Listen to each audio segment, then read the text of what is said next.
नमस्कार, मैं हूं पूजा सिंह और आप देख रहे आर्यन टीवी नेशनल। चलिए खबरों की शुरुआत करें उत्तर प्रदेश की कुछ खास बड़ी खबरों के साथ। बुलेटिन की शुरुआत प्रयागराज से, जहां रक्षा त्रिवेणी संगम थीम पर आधारित नॉर्टेक सिंपोजियम 2026 का भव्य समापन समारोह प्रयागराज में आयोजित किया गया। इस अवसर पर उत्तर प्रदेश के मुख्यमंत्री योगी आदित्यनाथ भी कार्यक्रम में शामिल हुए। समापन समारोह में रक्षा, तकनीक और नवाचार से जुड़े विभिन्न पहलुओं पर चर्चाएं की गई। कार्यक्रम का उद्देश्य रक्षा क्षेत्र में आधुनिक तकनीक उपयोग और सहयोग को बढ़ावा देना बताया गया। इस दौरान विशेषज्ञों, सैन्य अधिकारियों और तकनीकी विशेषज्ञों ने अपने विचार साझा किए। मुख्यमंत्री योगी आदित्यनाथ ने इस आयोजन को भारत की रक्षा क्षमताओं को मजबूत करने की दिशा में एक महत्वपूर्ण कदम बताया।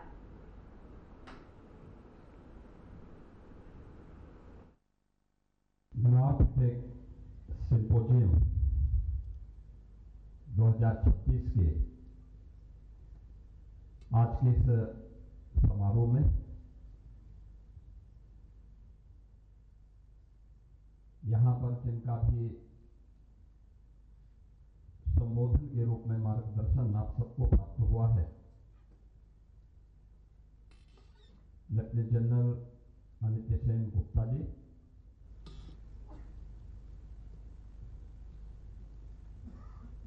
लेफ्टिनेंट जनरल प्रतीक शर्मा जी,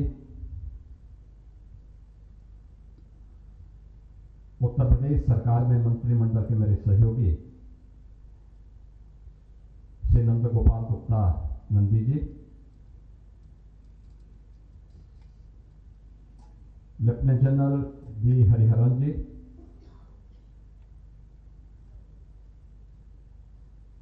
उत्तर प्रदेश के पुलिस महानिदेशक श्री राजीव कृष्ण जी,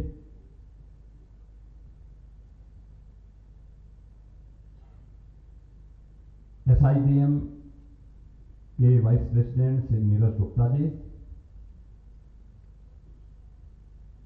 IIT कानपुर के प्रोफेसर A.K. घोष जी, नॉर्टेक सिंपोजियम में उपस्थित हमारे सेना के सभी वरिष्ठ अधिकारीगण, सभी स्टेक होल्डर्स और उपस्थित बहनों और भाइयों,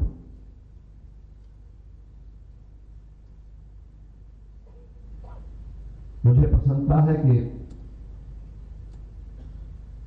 भारत के यशस्वी प्रधानमंत्री श्री नरेंद्र मोदी जी और हमारे लोकप्रिय रक्षा मंत्री माननीय श्री राजनाथ सिंह जी के विजन को आज हम सब यहां पर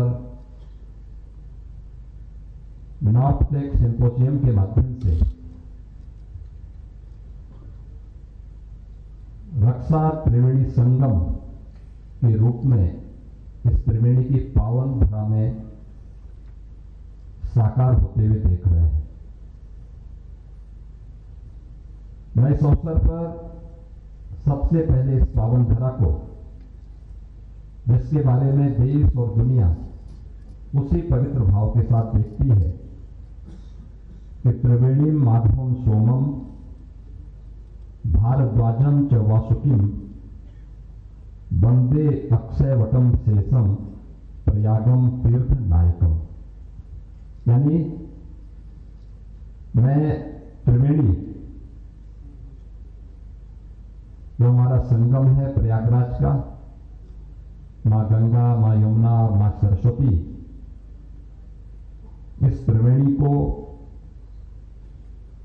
प्रयागराज के जो ईष्ट है वे वेणी माधव है। वेणी माधव सोमेश्वर महादेव महर्षि भारद्वाज के बारे में एक मान्यता है कि दुनिया के पहले कुलपति थे वे विश्वविद्यालय के, और उनके गुरुकुल इसी प्रयागराज में थी।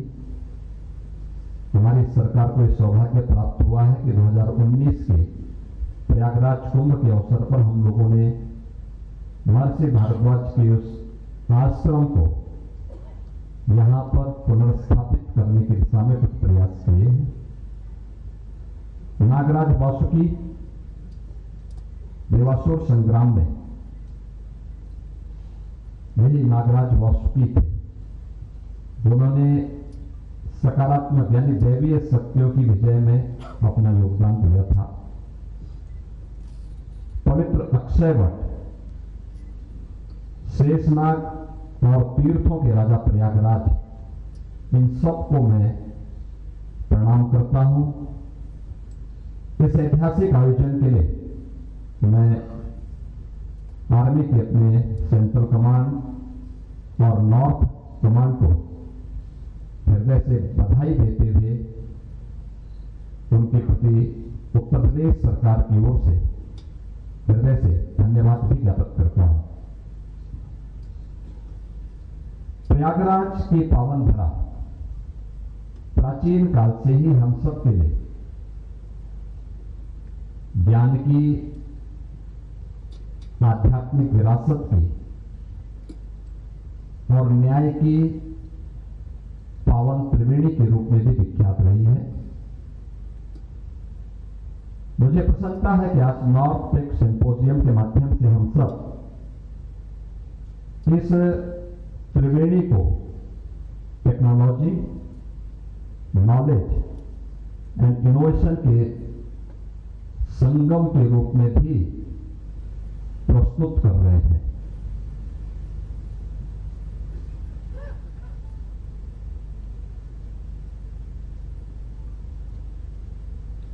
हमारे यहां हम सब इस बात को मानते रहे हैं, हमारे भारतीय मान्यता भी रही है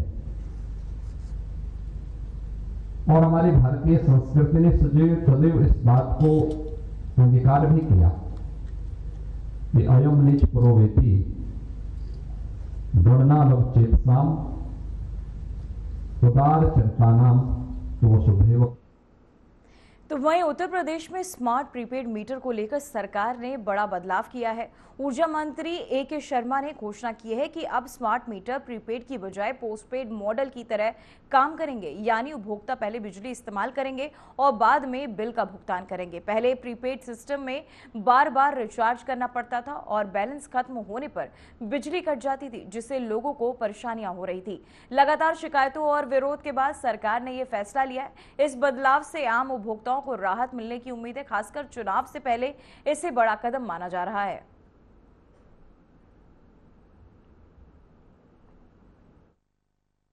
संशोधन ये हुआ है कि मैंने पहले भी ये बात कही है, पहले दो बातें कही हैं जो मैं याद दिला दूं। पहली बात तो मैं ये कहना चाहूँगा कि मैं हमेशा कहता रहा हूँ कि ऊर्जा विभाग के लिए उसके उपभोक्ता सर्वोपरि है। हम एक सेवा विभाग है और उनकी सेवा में कहीं कोई कमी रहेगी तो मैं निश्चित रूप से उस पर कार्रवाई करता हूँ, करता रहूँगा। उसी भावना के तहत स्मार्ट मीटर, जो कि तकनीक से चलने वाली एक अच्छी व्यवस्था है, जैसे आपके हाथ में स्मार्टफोन है वैसे ही वो एक निष्पक्ष व्यवस्था है, निष्पक्ष यंत्र है, इंस्ट्रूमेंट है, लेकिन हर व्यक्ति उस इंस्ट्रूमेंट को समझने में, चलाने में सक्षम नहीं होता है। जैसे स्मार्टफोन इतने दिनों से हम सबके हाथ में है, लेकिन फिर भी हमारी आपकी क्षमताएं अलग अलग होती हैं। कोई सिर्फ फ़ोन कर पाता है स्मार्टफोन से, कोई उसका डेटा भी प्रोसेस कर लेता है, कोई इसका वीडियो भी एडिट कर लेता है। सबकी अपनी अपनी क्षमताएं हैं। स्मार्ट मीटर को समझने में थोड़ा समय लगेगा, ऐसा हमें आभास हुआ। जनता के में से ये फीडबैक मिला। जनता के हित के लिए, जनता की खुशी के लिए हम सब एक संवेदनशील सरकार है, संवेदनशील पार्टी है, जन कल्याणकारी हमारा कार्य है। उस भावना के तहत कुछ दिन पहले हमने ये निर्णय लिया था कि स्मार्ट मीटर फिलहाल नहीं लगाए जाएंगे। वो व्यवस्था आज भी चालू है। कल भी हमने उसमें निर्देशित किया है कि अभी फिलहाल कोई स्मार्ट मीटर नहीं लगाए जाएंगे। तो वहीं लखनऊ में सपा प्रमुख अखिलेश यादव ने प्रेस कॉन्फ्रेंस कर बीजेपी और चुनाव आयोग पर गंभीर आरोप लगाए।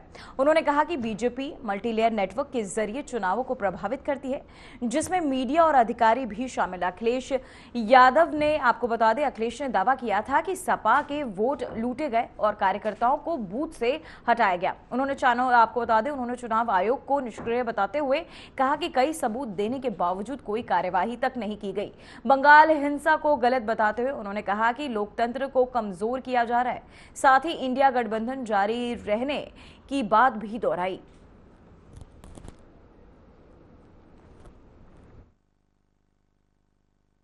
चाहे आपका कैंसर इंस्टीट्यूट हो, चाहे वो लोहिया इंस्टीट्यूट हो, चाहे आपका सिविल हॉस्पिटल हो, चाहे बलरामपुर हॉस्पिटल हो, कोई हॉस्पिटल ऐसा नहीं जाना चाहता। और पहला हॉस्पिटल मेडिकल कॉलेज आपके बनाया था, उस समय स्वास्थ्य मंत्री नड्डा साहब थे और वित्त मंत्री हैं, उसमें कुछ है ही नहीं। बताओ वित्त मंत्री का बताइए आप। मैं इनसे कहूंगा तनवीर और ये लोग आप पता करना कि मानक के हिसाब से कितने प्रोफेसर होने चाहिए, कितने असिस्टेंट प्रोफेसर होने चाहिए, कितने टेक्नीशियन होने चाहिए, क्या क्या होना चाहिए, कितना है मुझे 2-3 दिन में देना सूची।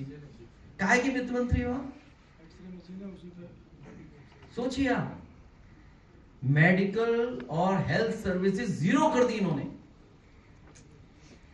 गरीब को इलाज नहीं मिल पा रहा, कहीं इलाज नहीं हो पा रहा। और इसीलिए जो नेताजी ने शुरू किया था कभी सैफई में मेडिकल कॉलेज जो आज यूनिवर्सिटी है, लोहिया भी वही था। गरीब का इलाज फ्री होगा, उसे कोई कार्ड वार्ड नहीं मांगा जाएगा। आएगा अस्पताल में तो पूरा इलाज फ्री, दवाई फ्री, उसको देने का काम समाजवादी सरकार में होगा।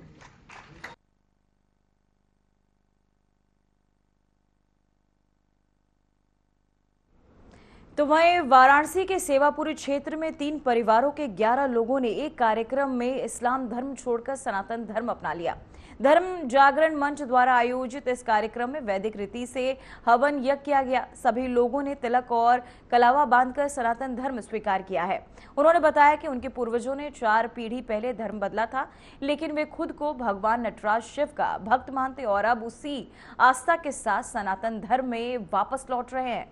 तो वहीं आपको बताते चले, इस दौरान सनातन धर्म अपनाते नजर आए लोग, जहां आपको ग्राफिक्स के जरिए दिखाते काशी में घर वापसी, वाराणसी में सामूहिक धर्म परिवर्तन, 3 परिवारों ने 11 लोगों की घर वापसी हुई है, 3 परिवारों के। वहीं हवन यज्ञ के बाद अपनाया सनातन धर्म। सेवापुरी क्षेत्र में आयोजित किया गया ये कार्यक्रम, जहां नट बिरादरी की परिवारों का ये फैसला देखने को मिला। वहीं 11 लोगों ने अपना धर्म इस दौरान बदला है। हवन के बाद ये उन्होंने निर्णय लिया, सनातन धर्म अपनाते नजर आए लोग। वहीं आपको लगातार ग्राफिक्स के जरिए हम दिखा रहे काशी में घर वापसी, 3 परिवारों के 11 लोगों की घर वापसी, हवन यज्ञ के बाद अपनाया सनातन धर्म। सेवापुरी क्षेत्र में आयोजित ये कार्यक्रम किया गया, जहां इस कार्यक्रम का आयोजन हुआ, लोगों ने अपना धर्म परिवर्तन किया और साथ ही नट बिरादरी के परिवारों का ये फैसला, जहां उन्होंने अपना धर्म बदलने का ये फैसला लिया। 11 लोगों ने अपना धर्म बदला।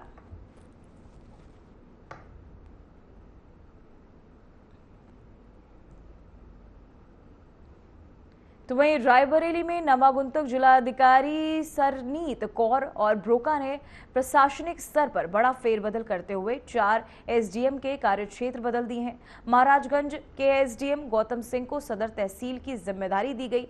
लालगंज के एसडीएम मिथिलेश कुमार त्रिपाठी को सलोन तहसील भेजा गया। वहीं राजेश कुमार त्रिपाठी को न्यायिक लालगंज से एसडीएम लालगंज बनाया गया है। इसके अलावा सलोन के एसडीएम और चंद्र प्रकाश गौतम को महाराजगंज का प्रभार सौंपा गया है। इस बदलाव को प्रशासनिक सुधार और कार्यकुशलता बढ़ाने के उद्देश्य से देखा जा रहा है।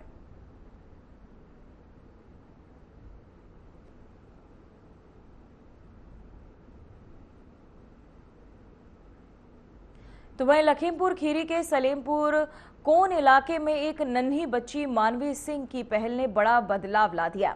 खराब सड़क और जलभराव की समस्या से परेशान होकर मानवी ने सोशल मीडिया के जरिए प्रशासन से मदद मांगी। बच्ची की गुहार को गंभीरता से लेते हुए डीएम अंजनी कुमार सिंह खुद मौके पर पहुंचे और हालात का निरीक्षण किया। उन्होंने तुरंत सड़क मरम्मत और जल निकासी के निर्देश दिए। इस रास्ते से रोज स्कूली बच्चे और स्थानीय लोग गुजरते हैं। अब निर्माण कार्य शुरू हो चुका है और लोगों को जल्द राहत मिलने की उम्मीद है। ये पहल सभी के लिए प्रेरणा बन गई है। तो वही आपको बताते चले, एक नन्ही बच्ची की गुहार ने लोगों के जीवन में राहत ला दी। लखीमपुर खीरी के सलेमपुर कोन इलाके में एक नन्ही बच्ची मानवी सिंह की ये पहल, जहां जिसकी पहल से एक बड़ा बदलाव आया। खराब सड़क और जलभराव की समस्या से परेशान होकर मानवी ने सोशल मीडिया के जरिए प्रशासन से मदद मांगी। बच्ची की गुहार को गंभीरता से लेते हुए डीएम अंजनी कुमार सिंह खुद मौके पर पहुंचे और हालात का निरीक्षण किया। उन्होंने तुरंत सड़क मरम्मत और जल निकासी के निर्देश दिए। इस रास्ते से रोज स्कूली बच्चे और स्थानीय लोग गुजरते हैं। अब निर्माण कार्य शुरू हो चुका है और लोगों को जल्द राहत मिलने की उम्मीद है। साथ ही ये पहल सभी के लिए प्रेरणा बन गई है।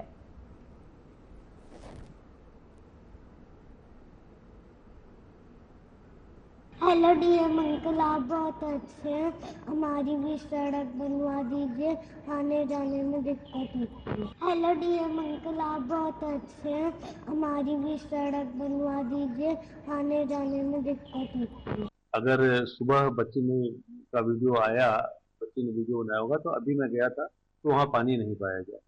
फिर भी उस रास्ते को जो खड़ंजा है उसको ठीक करने के निर्देश दे दिए गए हैं। फिलहाल बच्ची ने जो वीडियो बनवाकर मुझसे अपेक्षा की थी, उस अपेक्षा को पूरी करने के लिए ही मैं तुरंत वहाँ गया और बच्ची से भी हमारी बात हुई और उम्मीद है कि एक दो दिन में उसकी व्यवस्था कर दी। बच्ची से मैंने पूछा कि क्या परेशानी उनको हुई थी और किस क्लास में भर्ती हुई थी, तो तमाम बातें हुई। परेशानी तुरंत ये हुई थी कि बारिश हुई थी कल और उससे बारिश का पानी थोड़ा इकट्ठा हो गया था। स्कूल जाने में खड़ंजा मेन रोड से आता है, तो मेन रोड तक उन्हें पैदल जाना पड़ता है बच्ची को, तो उन्हें जाने में परेशानी हुई थी।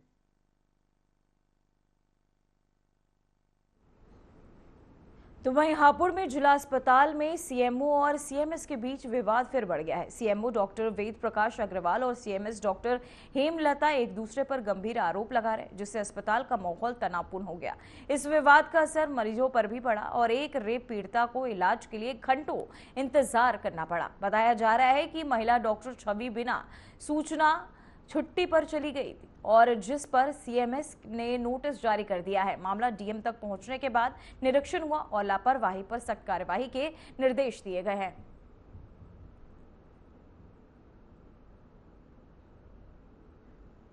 विवाद इस तरह का है कि कल एक महिला पीड़िता थी जिसका कि मेडिकल परीक्षण होना था। वो लगभग 10:30-11 बजे जिला चिकित्सालय में आई थी परीक्षण के लिए। मुझे लगभग 2:30 बजे थाने से सूचना आई कि महिला 10:30 बजे से बैठी है और उसका अभी तक मेडिकल परीक्षण नहीं हुआ है। मैंने मुख्य चिकित्सा अधीक्षिका महोदय को फ़ोन करके पूछा तो उन्होंने बताया कि जिस डॉक्टर की ड्यूटी है आज वो ड्यूटी पर नहीं है, वो डॉक्टर छवि हैं। तो मैंने उनसे अनुरोध किया कि फिर किसी दूसरी महिला चिकित्सक की व्यवस्था आप कर लीजिए ताकि उसका मेडिकल परीक्षण हो जाए। उन्होंने कहा कि व्यवस्था मैं नहीं कर पाऊँगी और मेरे यहाँ जो महिला चिकित्सा अधिकारी तैनात हैं वो इस तरह के कार्य, मेडिको लीगल कार्य और पोस्टमार्टम कार्य करने के लिए सहमत नहीं है। फिर मैं यहाँ से जिला अस्पताल गया और वहाँ जाकर के मैंने पिलखवा से एक महिला चिकित्सा अधिकारी हैं उनको बुलवाया। उन्होंने उसका मेडिकल परीक्षण किया। इसी बीच एक और महिला वहाँ आ गई, उसका भी परीक्षण उन्होंने किया। तो जिलाधिकारी महोदय के भी संज्ञान में ये मामला आया और उन्होंने निर्देशित किया कि जो लोग काम नहीं कर रहे हैं उनको नोटिस जारी करिए और डॉक्टर छवि को नोटिस संभवतः मुख्य चिकित्सा अधीक्षिका ने जारी कर दिया होगा। लेकिन कल मेडिकल परीक्षण फिर हो तो गए लेकिन देर से हो पाए। जो मुझे जानकारी मिली कि उन्होंने व्हाट्सएप के माध्यम से अपने किसी सहकर्मी को सूचना दी थी कि उनकी तबीयत खराब है। अभी तक उनका कोई मेडिकल सर्टिफिकेट हमें प्राप्त नहीं हुआ है, न ही हमारे पास कोई उनका कल की छुट्टी का आवेदन आया है। हाँ, थोड़ा सा मिसमैनेजमेंट हुआ और लेकिन बाद में वो 3:30 बजे के आसपास दोनों महिलाओं का परीक्षण हो गया। कल दरअसल हमारे यहाँ पर एक मेडिको लीगल ड्यूटी थी। मेडिको लीगल ड्यूटी पहले हुआ करती थी सीएमओ सर के अंडर में सीएससी गढ़ पर, और वो मेडिकल लीगल ड्यूटी और ये 376 जो महिलाओं पीड़िताओं की ड्यूटी है वो सीएमओ सर ही लगाते हैं। वो जनपद के नोडल है और ये ड्यूटी उनके साथ ही उन्हीं के द्वारा लगाई जाती है, इसी को वो मॉनिटर करते हैं। कल जिन डॉक्टर की ड्यूटी थी वो डॉक्टर छवि हैं और वो एनएचएम की डॉक्टर हैं। एनएचएम के सारे डॉक्टर सीएमओ सर के अंडर में आते हैं। उनकी पोस्टिंग सीएमओ सर के अंडर में होती है, उनकी तनख्वाह सीएमओ सर के अंडर से निकलती है। वो उन्हीं को, वो डॉक्टर नहीं आई और उनको ना आने के बारे में मुझे कोई सूचना नहीं दी गई। मुझे सुबह जब मैं ड्यूटी पर आई थी तो मुझे पता चला कि डॉक्टर छवि की ड्यूटी है और वो नहीं है। उस समय कोई पेशेंट नहीं था। मैंने उसी समय सीएमओ सर को दूरभाष पर फ़ोन करके बताया कि डॉक्टर छवि की ड्यूटी है और वो यहाँ पर नहीं है और दिक्कत हो सकती है, तो आप इसको देख लीजिए। उन्होंने बात समझ ली, सुन ली और उसके बाद मैंने कहा ठीक है, मैंने अपना बता दिया उनको। फिर मैं अपने रूटीन काम में लग गई।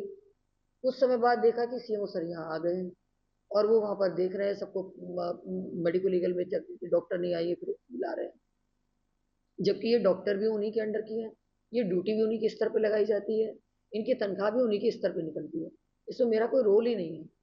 मेरा काम था सिर्फ समय से इन्फॉर्म करना, वो मैंने कर दिया था सुबह। वो बिल्कुल नहीं भटकी, युवती यहाँ पर थी और युवती के आने से पहले ही मैंने सीएमओ सर को इन्फॉर्म कर दिया था, और अगर सीएमओ सर ने उसको डॉक्टर को नहीं इंतजाम किया तो इसमें मैं क्या कह सकती हूँ। मेरे पास उसकी कोई इन्फॉर्मेशन नहीं है, और वो डॉक्टर जब भी छुट्टी जाती है वो सीएमओ ऑफिस में ही बताकर जाती है, और जब मुझे सुबह पता चला था तो मैंने सीएमओ सर को फ़ोन किया था, सीएमओ सर ने अपने ऑफिस में पता किया था, तो उनके ऑफिस में पता करके उन्होंने ही मुझे बताया था कि डॉक्टर छवि आज नहीं आएंगी, वो तो छुट्टी पर है, और मुझसे पूछा कि आपको कोई चिट्ठी देकर गई है। मैंने कहा मेरे पास कोई इन्फॉर्मेशन नहीं है, लिखित में मौखिक में मेरे पास कोई इन्फॉर्मेशन नहीं है। हाँ, मैंने डॉक्टर छवि को नोटिस जारी कर दिया कि उनकी ड्यूटी थी और वो ड्यूटी पर उपस्थित थी, तो उसके लिए कार्रवाई मैंने कर ली है।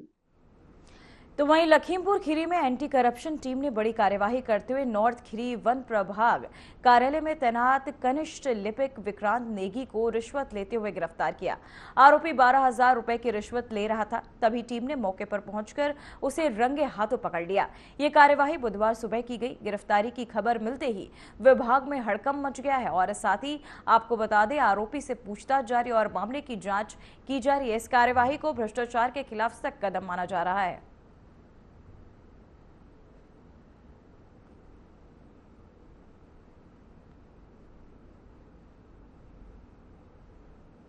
तो वहीं सहारनपुर में नशा तस्करी के खिलाफ चलाए जा रहे ऑपरेशन सवेरा के तहत नुक्कड़ पुलिस को बड़ी सफलता मिली है। पुलिस ने 2 तस्करों शामशाद और समयदीन को गिरफ्तार कर उनके पास से 405 ग्राम अवैध स्मैक बरामद कर लिया है और साथ ही जिसकी कीमत करीब 1 करोड़ रुपए आंकी गई है। ये कार्यवाही 5 मई को अम्बेहटी मार्ग पर हुआ, जहां आपको बताते चले पुलिस ने एनडीपीएस एक्ट के तहत मामला दर्ज कर दोनों को न्यायालय में पेश करने की प्रक्रिया शुरू कर दी है।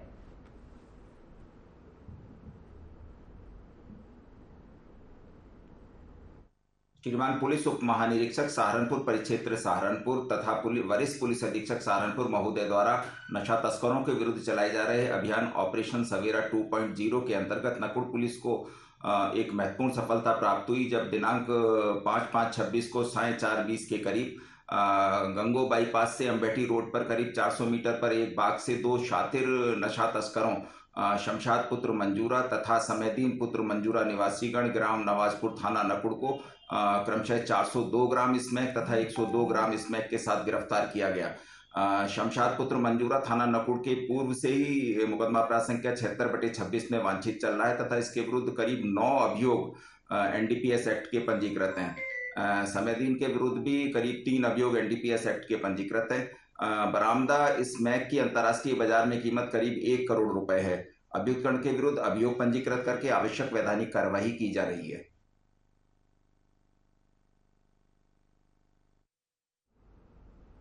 फिलहाल उत्तर प्रदेश की खबरों में इतना ही। बने रहिए आरएन टीवी नेशनल के साथ। मुझे दीजिए इजाजत। नमस्कार।